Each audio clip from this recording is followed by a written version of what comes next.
Pakistan getting eliminated from the T20 World Cup in the group stage itself has understandably led to a lot of consternation among their fans, as well as, of course, the media, former cricketers. There are many calls being made for some really big radical changes to the way that Pakistan operate, and it does seem like, based on some news reports that we're getting to hear, that potentially those big changes could very well be coming sooner rather than later. And two changes which are of major interest relate directly to the financial or the monetary aspect of the Pakistan players. What are those two changes? Well, there are reports, and we'll get into them in some detail, but we'll touch on it now, is that one thing that is going to potentially be implemented is a reduction in the amount of pay that the Pakistan players get. And then furthering on from that, the Pakistan Cricket Board are planning to actually strictly implement the no objection certificate protocol that they have as far as T20 franchise leagues are concerned. Let's quickly delve into both those issues. And what we do know for sure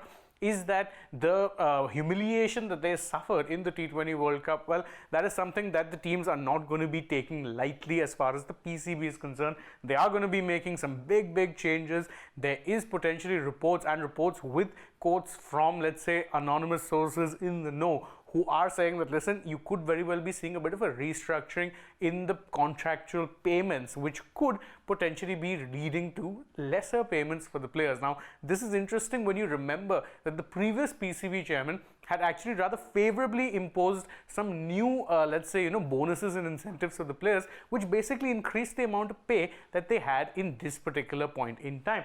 And then there are also potentially going to be lesser and lesser NOCs implemented for T20 leagues, and we'll get to that point in just a bit. But let's look at what exactly it is being said about the central contract annual fees getting deducted.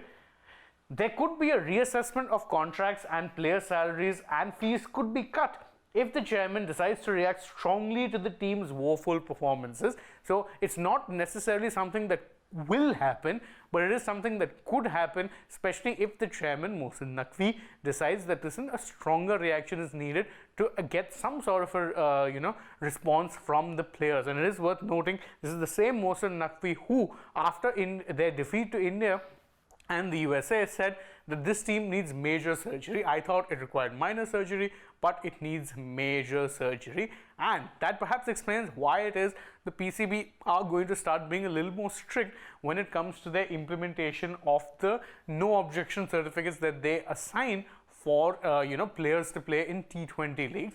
From what we are getting to hear, reports are suggesting that Azam Khan, someone who has done rather well in the Caribbean Premier League, has been denied a CPL NOC. Same has happened to Saim Ayub, and this is despite the fact that both Saim Ayub and Azam Khan were retained by their original franchises with the understanding that they would in fact be getting the NOC. Even an Osama Mir has been denied an NOC for both the Vitality T20 Blast as well as the 100. In fact, in Mir's case, he said very clearly that, listen, there's no domestic cricket going on in that point in time, so I should be free to play. And the PCB reportedly told him, that is our call to make, not yours. Oof, that is a big thing to say to a player. And what's even more interesting about this is that we know that the PCB has had some sort of a policy when it comes to giving NOCs. More often than not, they only hand out 2 NOCs for 2 foreign leagues, which means that every Pakistani centrally contracted player can only play in 3 leagues. The 2 foreign ones that they get NOCs for, and of course the Pakistan Super League. But now it does seem like this is going to be implemented more seriously, because whilst this was always there as a framework, it could be more leniently imposed for certain players as compared to others. So what we do know is that the reactions are coming thick and fast to Pakistan's embarrassing show in the USA. I know a lot of people will say that, oh, they were knocked out due to some weather stuff. But, I mean, nothing was stopping the team from defeating the USA. If they had beaten America, then even losing to India wouldn't have been that big a deal, because then it would have been them going into the knockouts in place of USA. Such were the margins, and in a way you could say it's a good thing that there are some changes being made. Whether or not they're successful, that's something only time will tell. But what do you guys think about these potential changes? You can let us know that in the comments below, and don't forget to like this video, share it with your friends, subscribe to the channel, tap the bell icon, follow us also on social media. We're on Instagram, X, and Facebook. Don't forget to download the AajTak app, and if you're already on the channel, go ahead and check out some other videos we've done as well. For now, from my side though, it is goodbye.